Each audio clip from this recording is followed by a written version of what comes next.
Bonjour à vous toutes et à vous tous. C'est une joie de vous retrouver, les vacanciers.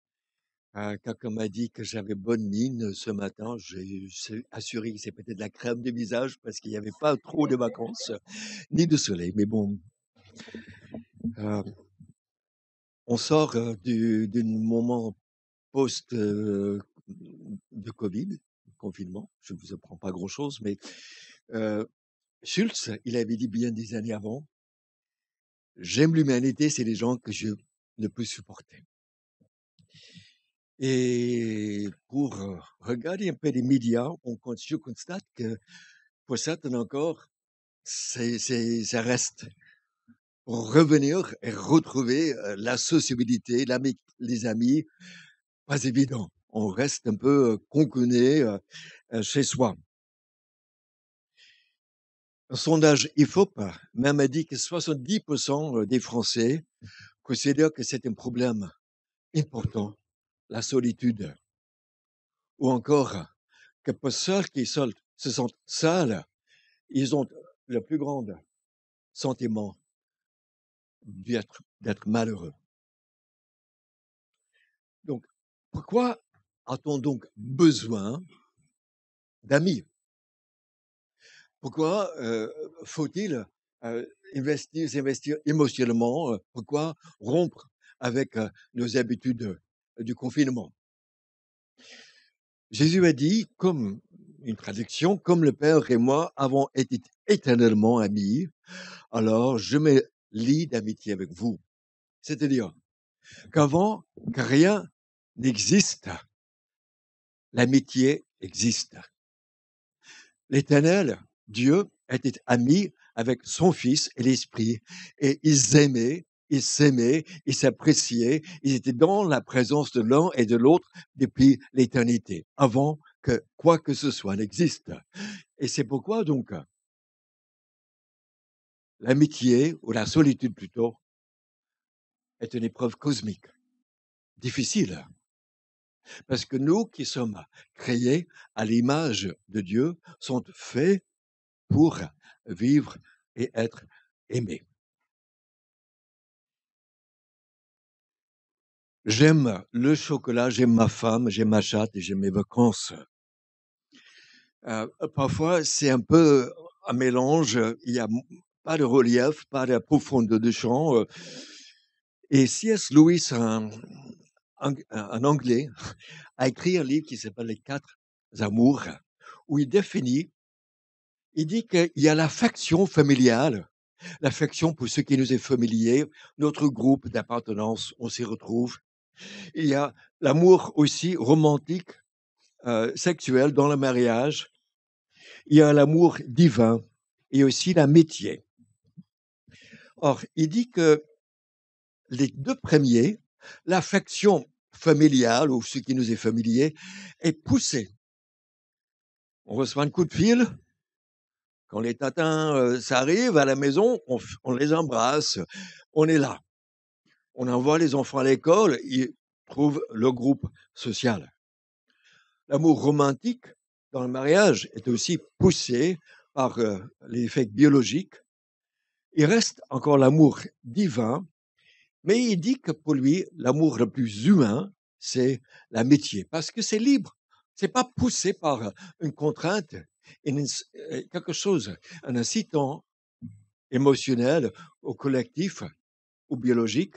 C'est un acte de volonté libre. Alors, malheureusement, il dit qu'avec notre société, les pressions, les égoïsmes, ça disparaît. Alors, l'affection familiale, le sens de l'engagement part. Euh, L'amour dans le mariage est dans une culture hyper sexuée, diminue ou peut encore est menacée d'une part. Il reste donc l'amour divin ou encore l'amitié, mais l'amitié, comme c'est le moins soutenu, il y a moins d'incitant à être ami ou développer des amis, des amitiés, part. Et il vit que pour lui, on vit dans une culture où on a perdu l'art, on ne sait plus être ami. Ça, c'est avant la Covid. Après le confinement, l'art de cultiver des amitiés, voilà, Si nos rapports sont mauvais, a dit Sartre, philosophe français, c'est l'enfer. L'enfer, c'est les autres. Il s'explique. Les autres nous font prendre conscience de nous-mêmes. Pour le mal, pour le bien, le pire, je peux apprendre de moi-même et de ma vie en me frottant, en vivant avec ou contre ou à côté des autres. J'apprends. Et qui je suis quand ma vie est reflétée ou recadrée ou je marche avec d'autres. Mais dans sa pièce Huis clos, il dit que si on n'a pas de bonnes relations, c'est l'enfer. Ou encore, un théologien MacDonald qui dit le seul principe de l'enfer, c'est je suis à moi. Livré à moi, je vis pour moi, je suis là.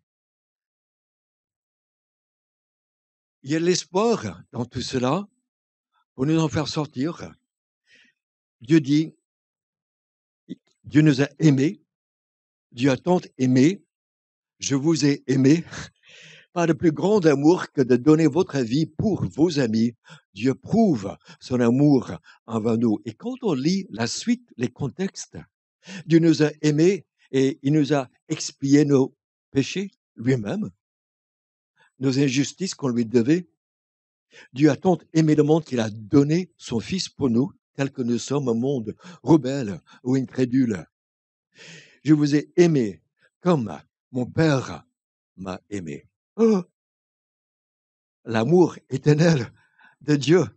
Il dit, je vous le partage. L'amour que j'ai de mon Père, venez dedans. Et puis Dieu prouve son amour envers nous lorsque nous étions encore pécheurs, indifférents, négligents, rebelles. Lui, le Christ est mort pour nous ramener, pour nous dire qu'on est aimé. Tout comme le Père donc m'a aimé, moi aussi je vous ai aimé, demeurez dans mon amour. C'est énorme. Tout comme le Père le Père a aimé Jésus, Jésus vous aime.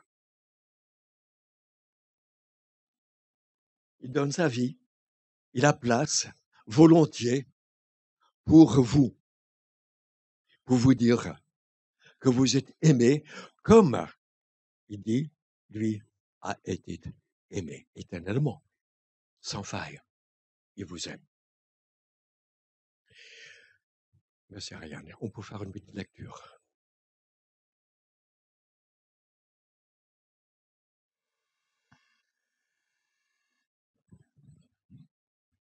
Vas-y. Commence. Tout comme le Père m'a aimé, moi aussi je vous ai aimé. Demeurez dans mon amour. Si vous gardez mes commandements, vous demeurerez dans mon amour. De même que j'ai gardé les commandements de mon Père et que je demeure dans son amour. Je vous ai dit cela afin que ma joie demeure en vous et que votre joie soit complète. Voici mon commandement. Aimez-vous les uns les autres comme je vous ai aimé. Il n'y a pas de plus grand amour que de donner votre vie pour vos amis. Vous êtes mes amis si vous faites ce que je vous commande. Je ne vous appelle plus serviteur, parce que le serviteur ne sait pas ce que fait son Seigneur. Mais je vous ai appelé amis, parce que je vous ai fait connaître tout ce que j'ai appris de mon Père. Ce n'est pas vous qui m'avez choisi, mais c'est moi qui vous ai choisi.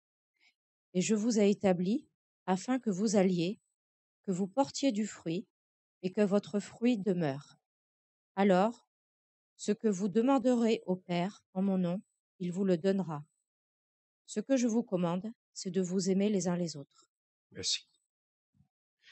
Tout comme le Père m'a aimé, moi aussi je vous ai aimé, demeurez dans mon amour. Qu'est-ce qui nous empêche d'expérimenter l'amour de Dieu? Alors, il m'arrive de chercher en moi-même, de me poser cette question, est-ce que je connais vraiment jusqu'à quel point, au profond de moi, ou est-ce que je connais cet amour de Dieu? Et si on pose cette question et on est honnête, je pense qu'on peut dire qu'on est en chemin, on a goûté, on a découvert, on a entendu, on a bu et mangé de la coupe, la scène de ce matin. On a vécu dans les chants, dans les prières, mais quelque part, jusqu'où est-ce qu'on connaît et qu'est-ce qui nous empêche? Et je pense, pour moi et pour beaucoup d'entre nous, c'est tout simplement qu'on est tellement occupés, préoccupés, on a tas de choses à faire et donc on pense les réussir, mais on délaisse vraiment l'amour de Dieu pour nous. Alors comment connaître donc l'amour de Dieu?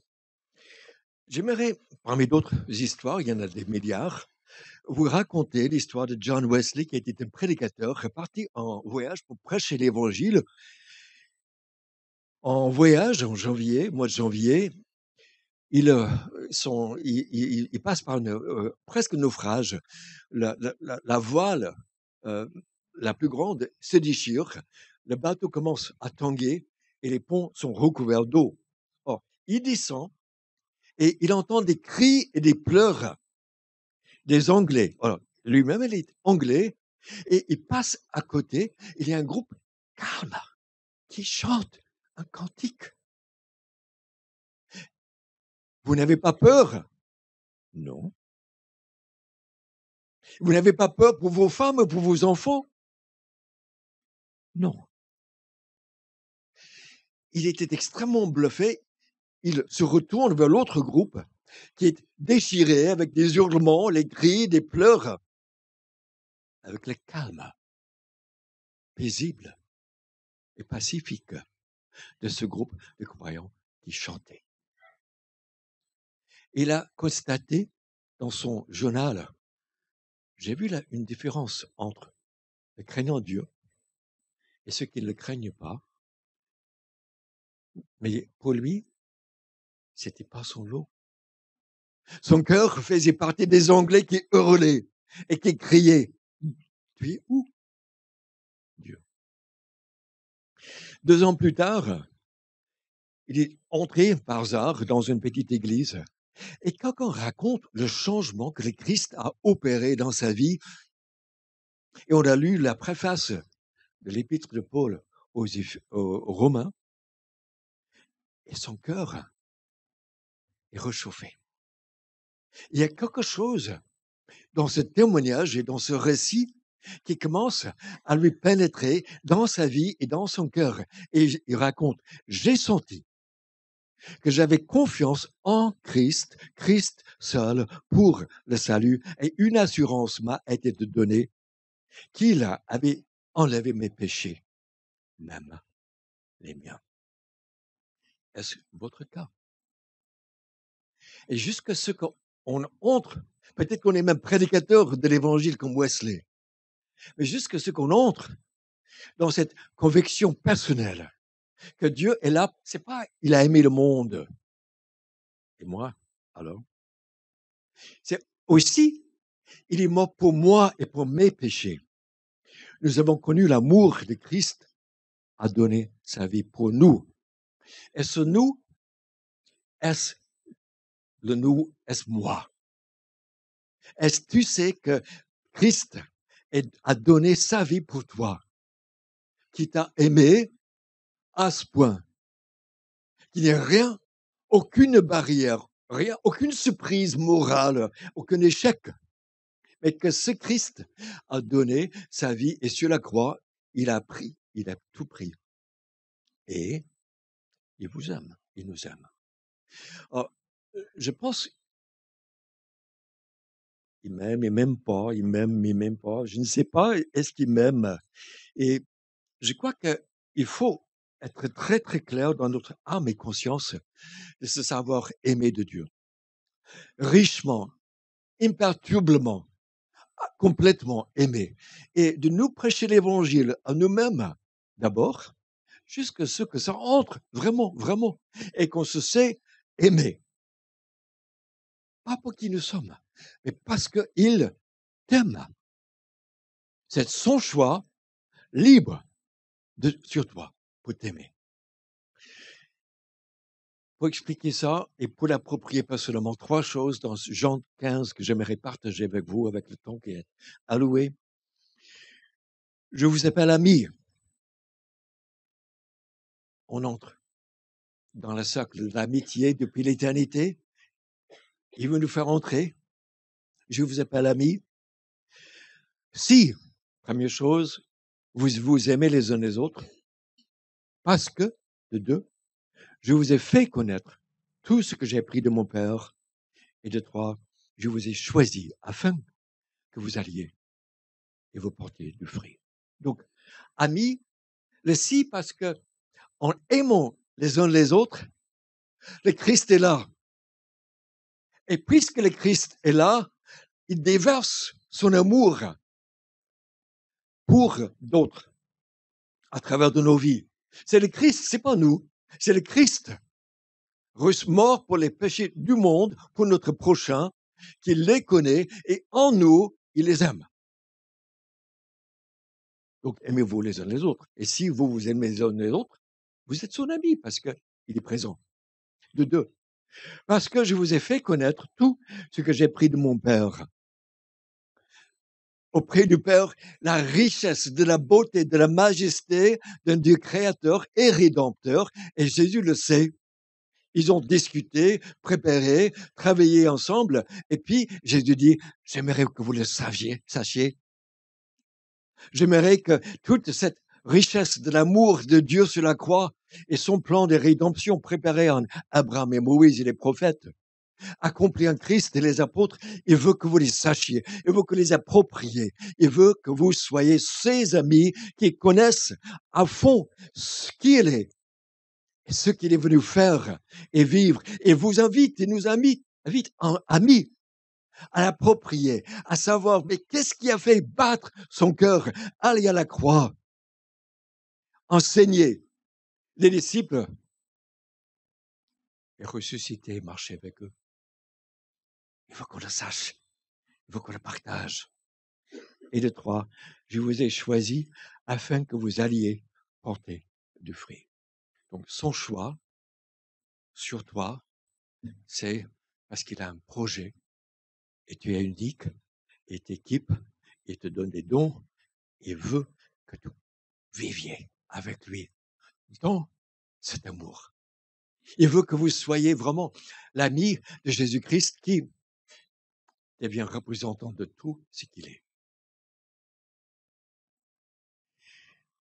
Alors, pour regarder brièvement et essayer d'explorer ces trois aspects de l'amitié avec Christ, si vous gardez mes commandements, vous êtes mes amis, vous demeurerez dans mon amour et je vous appellerai amis. Quel est son commandement? Aimez-vous les uns les autres. C'est qui il est depuis l'éternité. Et ce qui nous appelle à être.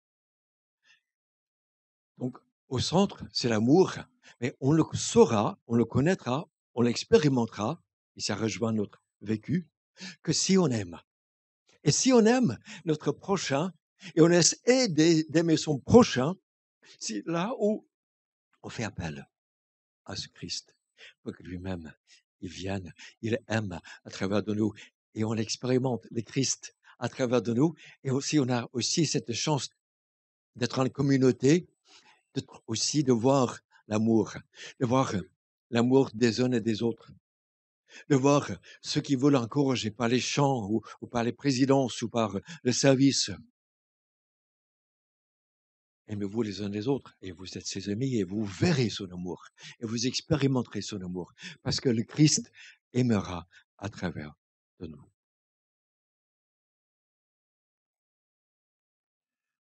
De même que j'ai gardé le commandement de mon Père et que je demeure dans son amour. Coéquipier avec Jésus-Christ. Lui qui a gardé le commandement, lui qui a aimé et nous invite avec lui à marcher. C'est dur des fois. Et donc il y avait un scribe juif qui devait enseigner les autres la loi. Il vient à Jésus pour lui dire, pour le mettre à l'épreuve. Maître, que dois-je faire pour hériter la vie éternelle? C'est le lot, hein? Et Jésus, lui, répondit. Qu'est-ce qu'il écrit dans la loi? Qui lis-tu? Il répondit, tu aimeras le Seigneur ton Dieu de tout ton cœur, de toute ton âme, de toute ta force et de toute ta pensée. Et ton prochain comme toi-même. Bingo! Vous connaissez la réponse. Mais c'était ça qui le gênait. Il voulait mettre Jésus à l'épreuve. Tu as bien répondu, lui dit Jésus. Fais cela et tu vivras. Mais, pas simple. J'aime Dieu, j'aime mon prochain. D'accord, je connais la réponse. Mais, c'est mon cœur aussi. Mais, lui, voulant se justifier, dit à Jésus, et qui est mon prochain? On va l'avoir quand même. Peut-être j'aurais pas à le faire. Et donc, Jésus, pour lui répondre, lui implique dans une histoire qui le concerne. Parce qu'il y a un homme qui est tabassé, laissé pour mort, à l'issue, à la sortie de Jérusalem. Et il y a un enseignant de la loi qui passe et qui voit l'homme malheureux et qui passe de l'autre côté. Et donc, Jésus qui explique et dialogue avec cet homme qui veut se justifier, qui ne veut pas mettre en pratique.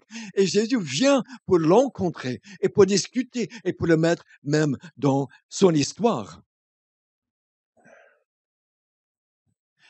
Mais il y avait un Samaritain, un Isnogoud, quelqu'un qui est venu, qui était moitié juif et moitié pas juif.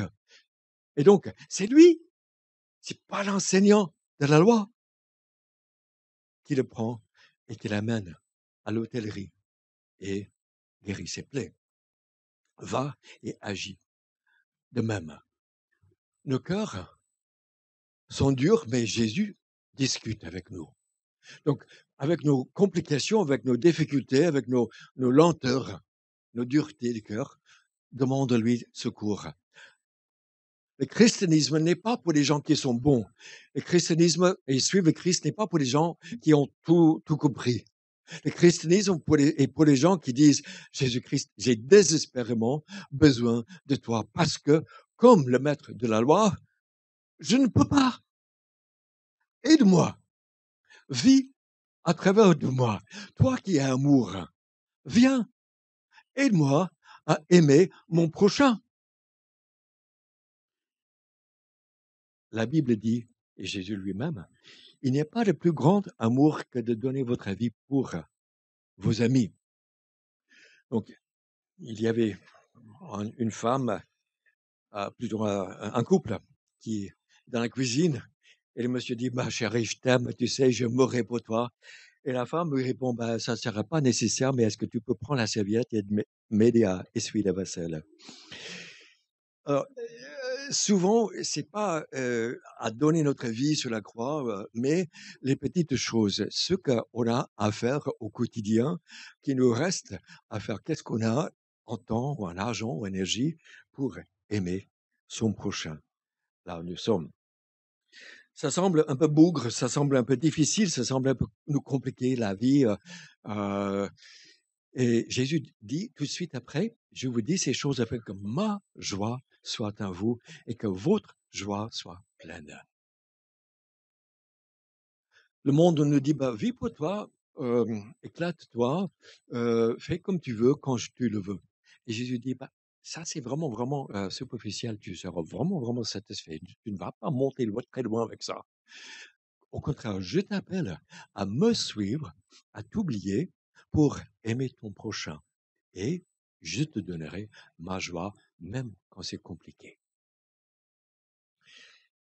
Quelqu'un a dit, la joie, c'est comme le drapeau sur le château qui dit que le roi est présent.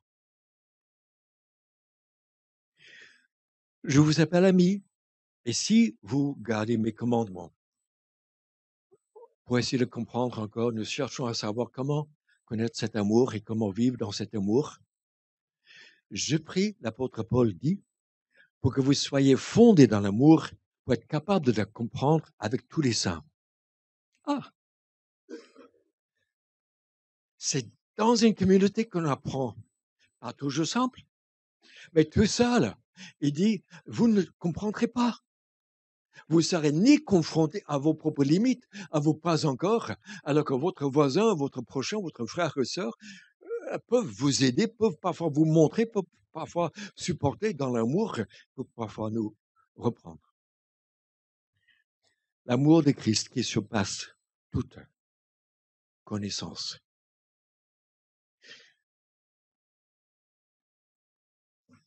Vous êtes mes amis si vous vous aimez les uns les autres. C'est capital. Afin que le Christ aime à travers de nous et afin que nous soyons encouragés, que nous voyons l'amour.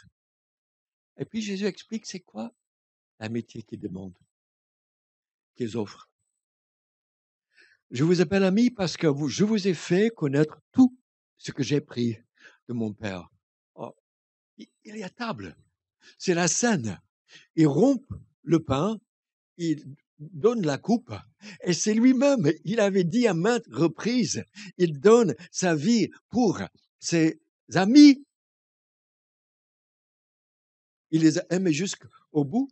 Et puis, ils sont les invités privilégiés de savoir ses plans, ses projets, l'éternité, le règne messianique de paix et de justice, où il n'y a plus de larmes. Ils sont à côté de Messie et il leur explique le tout à table avec eux. Et quel privilège de connaître tous les mystères de l'univers, l'aboutissement et le chemin et comment y arriver, et qu'il est à côté de nous et il nous le dit. Et quand il ouvre notre intelligence et on ouvre sa parole, il se donne lui-même. Il vient, il s'explique. Il est le seul fondateur d'une religion qui n'est pas morte. Au contraire, nous avons sa parole et lui-même qui vient nous la comprendre. Donc, Jésus dit, je vous appelle ami, et tout ce que j'ai pris de mon Père, je vous le donne. C'est dans ma parole. Et je vous aiderai à la comprendre. Je suis là, je donne mon esprit. Je donne des gens qui peuvent vous aider à la comprendre. Mais je veux que vous connaissiez. Je veux que vous connaissiez cette parole. Je veux que vous connaissiez tous les mystères du royaume. J'aimerais que vous connaissiez la profondeur de la richesse de l'amour de Dieu pour vous et son pardon et sa justice. J'aimerais que vous connaissiez toute cette joie qui vous attend. Est-ce que nous sommes amis de Jésus-Christ? Est-ce que nous ouvrons sa parole pour qu'il nous parle, pour qu'il se révèle, pour qu'il nous dise à quel point vous êtes aimés et à quel point vous êtes héritiers de ce qui est le plus merveilleux, le plus riche dans ce monde et à venir. Il sera là, il dit. Quelqu'un a dit que les amis regardent dans la même direction. Pour être amis, il faut avoir quelque chose en commun. Il faut regarder. Qu'est-ce qu'on va faire? Qu'est-ce que vous aimeriez? Alors, je pense que si le Christ, qui est le plus riche et le plus grand en amour, est là, l'amitié est à notre portée. Et moi, j'ai eu la chance de travailler avec des frères ici que je considère amis jusqu'à peut-être dans l'éternité d'une manière, parce qu'on a pu travailler, porter, connaître ensemble et essayer de transmettre la richesse de ce qui est le plus profond et le plus éternel dans ce monde. Et si votre cœur s'approche de Jésus-Christ et vous avez en commun Jésus-Christ et ses plans et ses projets pour son royaume, vous avez le potentiel de 1000 amis, de beaucoup d'amis qui sont à votre côté et regardent dans la même direction pour son royaume. Pour que lui-même, il se présente. De deux, les amis se parlent, comme Moïse qui a été considéré avec Abraham, ami de Dieu. L'Éternel parlait avec Moïse face à face, comme un homme parle à son ami. Et quand il était sur la montagne, il lui a remis les plans et les projets pour le peuple. Et avec les amis chrétiens, vous pouvez discuter sur comment va, comment est-ce qu'on avance, comment est-ce qu'on est en train de vivre ce que Dieu veut pour nous. Qu'est-ce qu'on peut encore améliorer ou changer pour que ça aille de mieux en mieux? Il est digne de noter que Moïse rencontrait Dieu dans le tabernacle qui est appelé en hébreu la tente de la rencontre. Dieu avait fixé et donné un endroit, c'est la tente de la rencontre. Il voulait rencontrer et discuter avec son peuple. Ou pour Marthe, Marie, sœur de Marthe, qui s'assit au pied de Jésus et l'écoutait. Et même quand sa sœur protestait, Jésus lui dit, c'est la meilleure part. Je ne vous appelle plus ami, serviteur, pardon, mais je vous appelle ami. Pas des serviteurs serviles, pas des serviteurs qui ne savent pas quelle est la volonté de le maître, pas des serviteurs exclus vraiment de ses projets, de ses plans. Faites ceci, faites cela. C'est pas ça du tout. C'est plutôt Jésus qui dit, vous êtes mes amis, je vous laisse comprendre, fais comprendre mes projets, mes plans, mon cœur, et je vous invite. Vous pouvez entrer, vivre, jouer de ce qui est le plus merveilleux, le plus riche qui soit dans ce monde.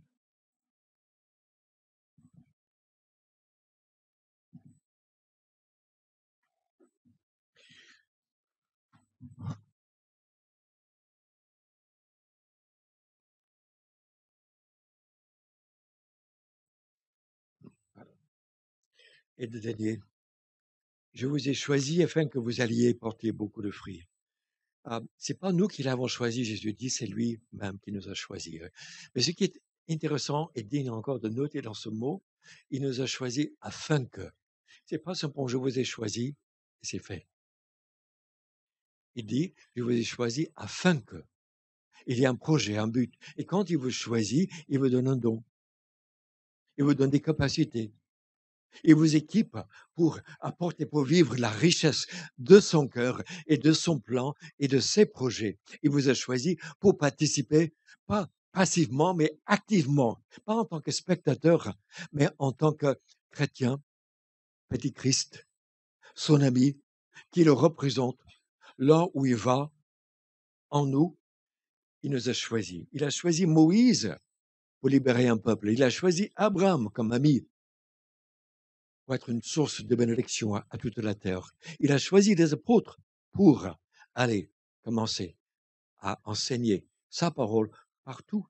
Il a choisi et nommé des anciens. Il a choisi et donné aussi des dons dans l'Église pour le servir, pour que vous alliez et porter beaucoup de fruits. L'aller porter de fruits implique que là où nous sommes, autour de nous, il y a de quoi faire. Des amis de Christ qui sont potentiellement disponibles à être aimés à travers de nos vies pour qu'eux, ils découvrent qu'il y a un Dieu qui aime profondément, richement, capable de les guérir, de les bénir, de leur pardonner et aussi de leur donner la vie éternelle.